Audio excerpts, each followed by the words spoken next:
to the reading. You know, you'll get these really off-the-wall comments sometimes. I feel like I can't terribly worry about that, but I do anyway.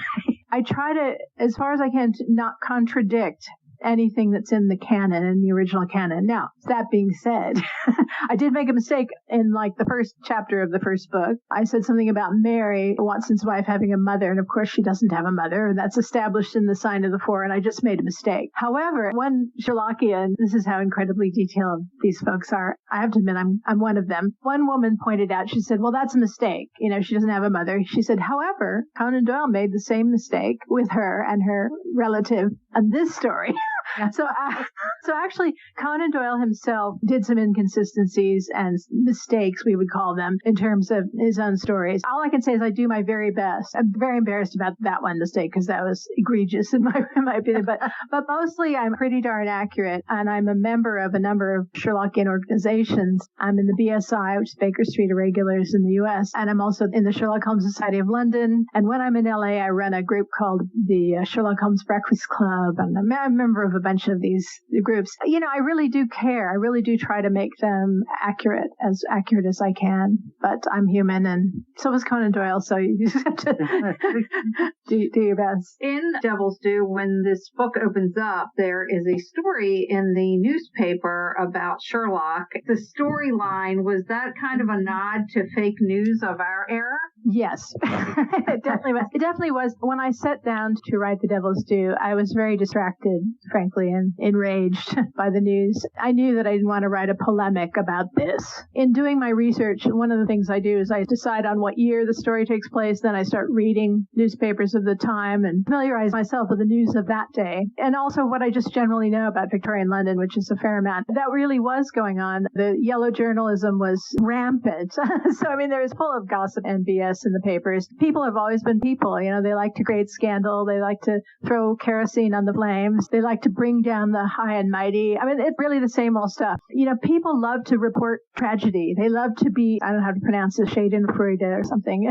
Yeah, so that people love to titillate with drama and, you know, foment unrest, and then they feel powerful doing that. So that's always been going on. So you asked me, I think in the questions you gave me, whether, you know, I was creating something with having Holmes be called the devil. But actually in canon, I think at one point he's like, what is this, black magic? I mean, to people who don't understand his methods, scientific methods, and they don't see what he's observing, that he appears to be pulling facts out of the air like magic. And he also is described as he's really tall, he's really thin, he's very pale. He's kind of a weird looking dude.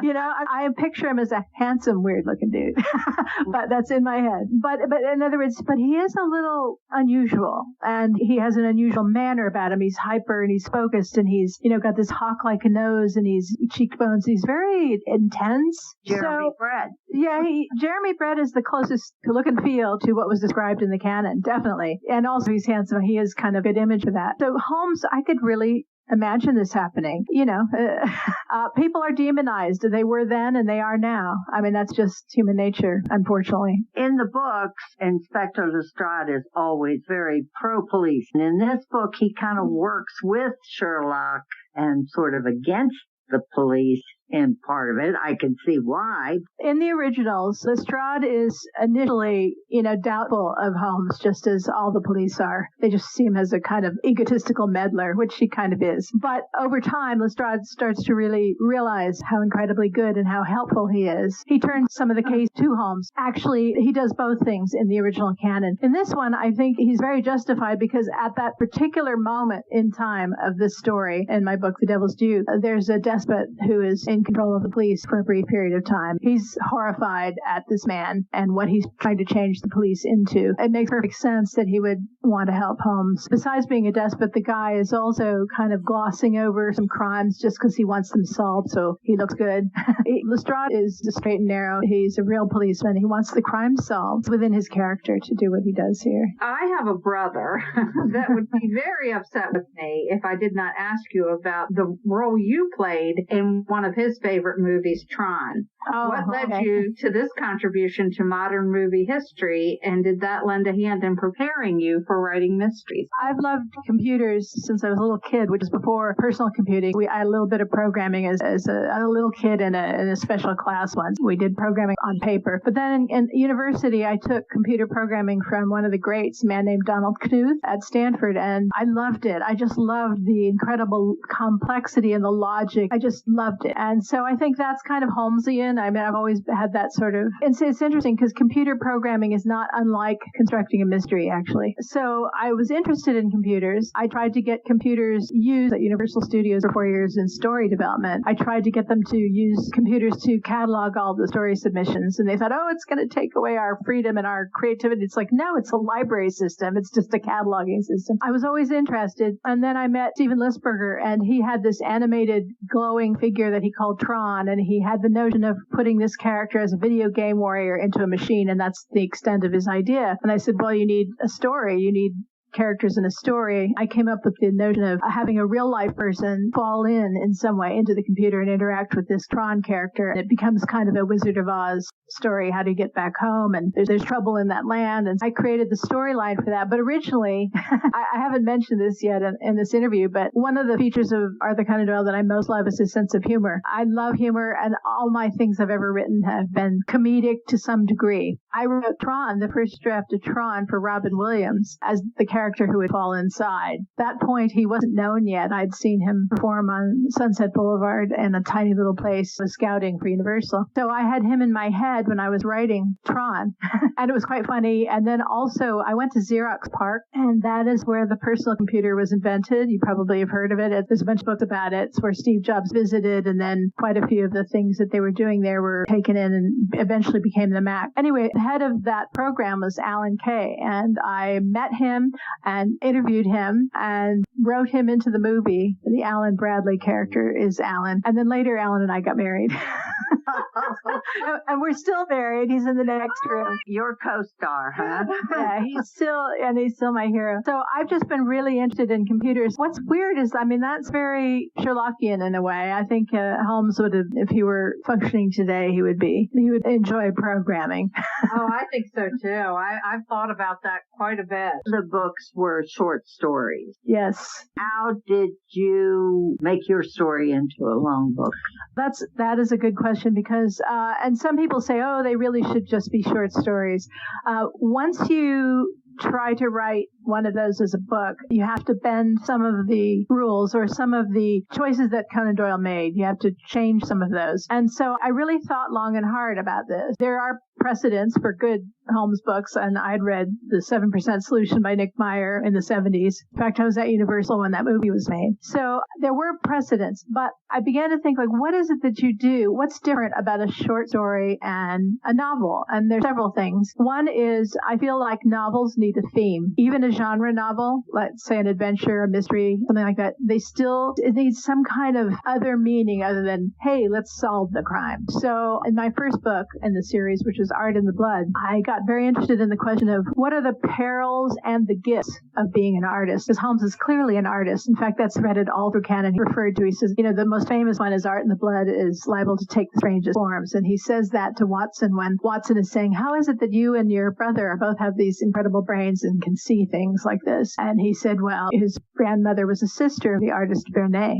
So anyway, who was a real person. So the notion of what is it that an artist has that Holmes can use, and it's the ability to make pattern out of chaos, to pull the pattern out of chaos. It's the ability to note details and which are the salient details in all the big mess of them. It's also just sort of the creativity to make connections where there aren't any obvious connections. There's lots of ways in which Holmes is an artist. But by the same token, to call somebody artistic, even now, but certainly in the Victorian era, meant flaky. It meant emotional. Sometimes it had the connotation of gay, but not always. But basically it meant you were kind of a slightly fragile, emotional, person if you were called artistic. Holmes is a bit fragile in a certain way. And that's where Watson's friendship is so critical. Kind of pulls his friend back from the edge. That manifests, of course, in the original stories, his cocaine addiction. But it's also his bipolar. I mean, he seems to basically crash crash when he's not working and get dangerously inactive and depressed. So this kind of bipolar temperament is a feature of an artistic person. There's a great book about that, by the way, called Touched by Fire by Kay Redfield Jamison. And she's bipolar herself, and she's a neuroscientist, and she talks about the artistic temperament and bipolar and how bipolar feeds creativity. In this area of this subject area, I thought, oh, there's something really interesting here, what I could do with Holmes without belaboring it, without stopping the adventure story or, veering off into psychoanalysis, which wouldn't be Doyle-like. I thought that it needs this underpinning. So that's the first thing is theme. The second book, Unquiet Spirits, the theme was ghosts of our past will come to haunt us if we don't deal with them. So it has to do with Holmes has a ghost in his past, but it also has to do with people who believe in ghosts and other manifestations of the word ghost. So anyway, the thing is having some kind of slightly larger theme surrounding the mystery is a good thing. Second thing to do, I think, to make mystery adventure into a full-length book is this. It's kind of having to do with the structure. And here's where my screenwriting and I'm a story editor also, screenwriting and story editing work came into play. Like a short story has a structure like a Japanese bridge, over a little stream, just one of those little round half moons. But a novel is more like a suspension bridge over a wide river and has different pylons in order to keep it up for the whole length that it needs to be. Similarly, a novel-length story needs these support places, and those, in terms of storytelling, are big emotional turning points, are big action turning points. In a given novel, you need more of those than you do in a short story. Structuring those in was actually a conscious decision as a writer. There was that.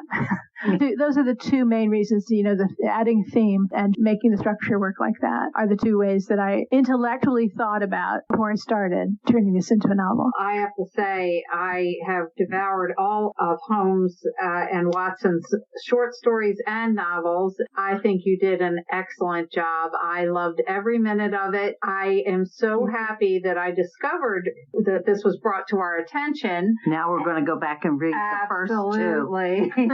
And speaking of that, can you tell us a little bit about the fourth book? Sure. I'm working on it right now. It's called The Three Locks. It has to do with why we lock things away, to hide them, to protect them, to keep other people out. It takes place this time in London and in Cambridge, and it involves an escape artist magician, and it involves a kind of runaway rebel daughter of a famous Cambridge don, and also Watson has received a little box which pertains to something from his childhood that will solve a mystery, but he can't get the thing open. There's no lock. So there's several locks involved here, and then there's kind of like three typically melded together, three stories trying to connect them in like a triple helix to blend them a bit. So those are the three. When do you plan on that coming out? When I'm done, I don't know.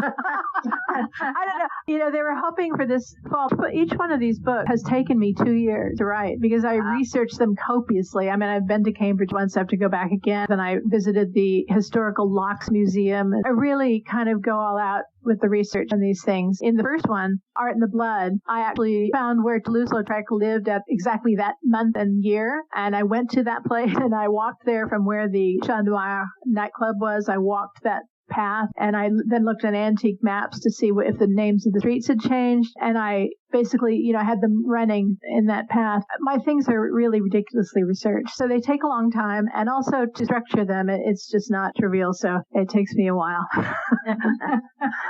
Part of the reason I'm not traveling so much right now is I'm really trying to get this third book done. They would love to have a book a year. I don't know if that's possible. I'm going to try. Do you have a set amount of books for this, or are you just in perpetuity? Well, hopefully. Initially, they bought one, and then they extended it to 3 after the third one, which is The Devil's Due. First is Art of the Blood, then Unquiet Spirits, then The Devil's Due. And after The Devil's Due, they gave me 2 more. So this is the first of those 2. So there'll be at least 1 more after this. Oh, nice. Very exciting. Very good. Well, Bonnie, thank you so much for talking with us. It was a pleasure to meet you, and we love this book. Good. I'm so glad. Just great from start to finish. Thank you so much. I really appreciate that. We work in a vacuum, so it's really a pleasure to hear that somebody loves it. It was great. We're a member of a book club at our local library, and we are going to definitely suggest this one for an up-and-coming book for that club. Oh, excellent. Excellent. Yeah, I've sometimes appeared on Skype to book clubs. I've done that before. I'll have to let them know that. Okay, great. You enjoy enjoy your evening. And please, when the next one comes out, please let us know. We'd love to have you back on. Well, thank you very much. Appreciate it. Thanks, Bonnie. Bye-bye. By the way, you didn't ask about the scenery here, but I thought I would. We were looking at that. I love the mantelpiece with the skull. What is the thing hanging? That is the Persian slipper that Holmes keeps his tobacco in. Oh. This little chair and this kind of pillow is from